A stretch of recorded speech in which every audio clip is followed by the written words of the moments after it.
আলহামদুলিল্লাহি রব্বিল আলামিন ওয়াসসালাতু ওয়াসসালামু আলা রাসূলিহিল কারীম আম্মা বাদ। কামিয়াব বা সফল কে? আল্লাহ রব্বুল আলামিন কোরআনের ভিতরে বলেন, সূরা আলে ইমরান আয়াত নম্বর 185, কুল্লু নফসিন যায়কাতুল মাউত, প্রত্যেকটি প্রাণীকে মৃত্যুর স্বাদ গ্রহণ করতেই হবে।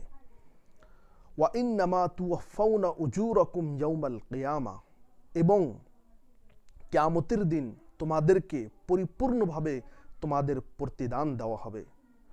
ফামান যুহজিহা আনিন নার ওয়া উদখিলাল জান্নাতা ফাকাদ ফাজ, সুতরাং যাকে জাহান্নাম থেকে নাজাত দিয়ে বা দূরে রেখে জান্নাতে প্রবেশ করানো হলো সে কামিয়াব।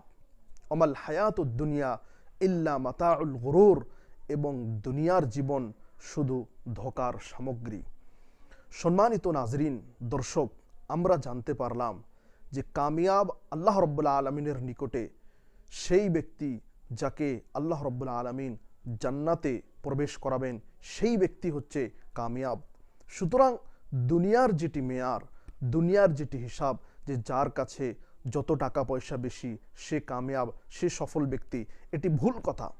সে দুনিয়াবি হিসাবে কামিয়াব বা সফল বা সাকসেস, কিন্তু আল্লাহ রব্বুল আলমিনের নিকটে সেই ব্যক্তি কামিয়াব বা সেই ব্যক্তি সফল যাকে আল্লাহ রব্বুল আলমিন জান্নাতে প্রবেশ করাবেন। সুতরাং আমাদের জন্য কর্তব্য হলো আমরা আল্লাহ রব্বুল আলমিনের কাছে দোয়া করব, হে আল্লাহ, তুমি আমাদেরকে জান্নাতে প্রবেশ করাও, আমিন। ওয়া আখিরু দাওয়ানা আলহামদুলিল্লাহি রব্বিল আলামিন। আসসালামু আলাইকুম ওয়া রাহমাতুল্লাহি ওয়া বারাকাতুহু।